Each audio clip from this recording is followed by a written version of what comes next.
نحمده ونصلي على رسوله الكريم والمهدي الموعود علیہ السلام اما بعد القرآن الحمید بسم اللہ الرحمن الرحیم قل جاء الحق وزهق الباطل ان الباطل كان زهوقا صدق اللہ العظیم۔ محترم سامعین،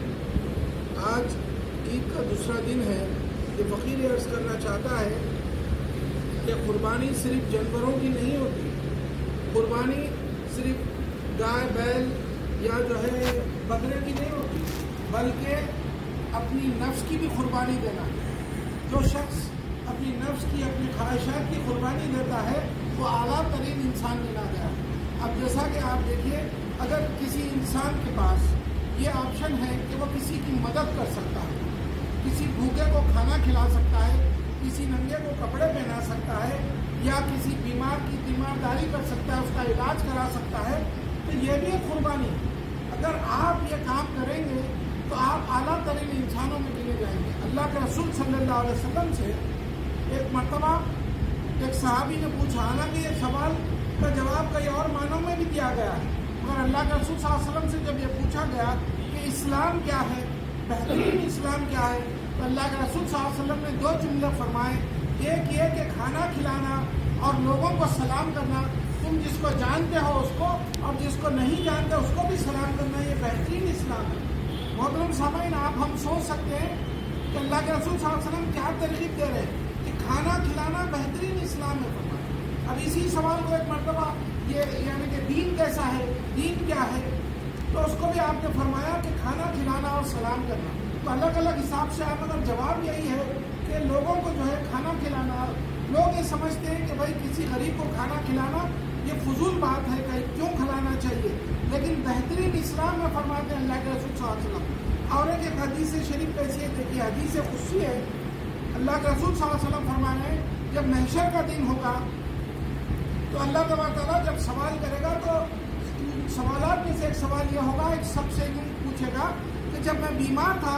تو تو نے میری تیمارداری نہیں کی، میری عیادت نہیں کی، جب میں بھوکا تھا تو تو نے مجھے کھانا نہیں کھلایا، اور جب میں جو ہے ننگا تھا تو تو نے جو ہے کپڑے نہیں پہنائے، تو وہ شخص کہے گا کہ یا اللہ تو کب بھوکا تھا اور تجھے کیا ضرورت ہے بھوکے رہنے کی، اور تو کب بیمار ہوا تھا، تجھے کیا ہے بیمار ہونے کی ضرورت۔ تو جو ہے اللہ تبارک تعالیٰ یہ فرمائے گا، اللہ کے رسول صلی اللہ علیہ وسلم فرما رہے ہیں کہ اللہ تبارک تعالیٰ فرمائے گا کہ جو ہے فلاں شخص تیرے گھر کے قریب بیمار تھا اور تو اسے پوچھنے نہیں آیا تھا، میں اس کے قریب تھا، لہذا تو نے مجھے پوچھنے نہیں آیا۔ اللہ تبارک تعالیٰ جو ہے کیا بتا رہے ہیں دیکھیے، اور بھی ایک یوں فرما رہے ہیں کہ فلاں شخص تیرے گھر کے قریب بھوکا تھا، تو کھانا نہیں کھلایا، فلاں کو تو نے جو ہے پوچھنے نہیں آیا، تو اللہ تبارک تعالیٰ اپنے میں لے کے اس سے یہ پوچھیں گے کہ تو نے مجھے کھانا نہیں کھلایا، تو نے میری تیمارداری نہیں کی، تو نے مجھے کپڑے نہیں پہنائے۔ تو یاد رکھیے بہترین اسلام وہ ہے جو دوسروں کا خیال کرے۔ اللہ کے رسول صلی اللہ علیہ وسلم فرماتے ہیں کہ پڑوسیوں کا خیال کرنا بہت ضروری ہے۔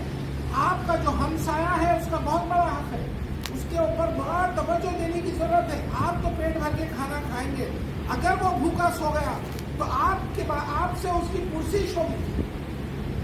اسلام کی تعلیمات میں یہ ہے کہ آپ سے پرسش ہوگی، اور ہمسایہ کا حق 40 گھر تک ہے،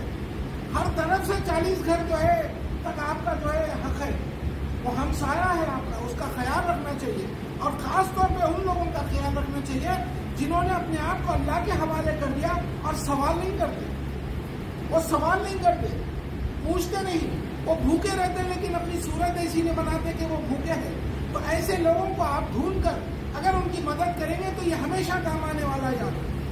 آج اگر دنیا میں آپ کسی کے کام آئیں گے تو اللہ تبارک تعالیٰ تمہاری ضرورت کے وقت یعنی محشر میں تمہارے کام آنے والا ہے۔ اللہ تبارک تعالیٰ سے دعا ہے کہ اللہ ہم سب کو صحیح معنی میں دوسروں کا حق ادا کرنے کی توفیق عطا فرما۔ اللہ سے دعا ہے کہ ہمسایوں کا خیال کرنے کی توفیق عطا فرما۔ دوسروں کی جو ہے اگر کوئی بھوکا ہے تو اس کو کھانا کھلانے کی ہم کو توفیق عطا فرما، اگر کوئی بیمار ہے تو اس کی تیمارداری کرنے کی توفیق عطا فرما۔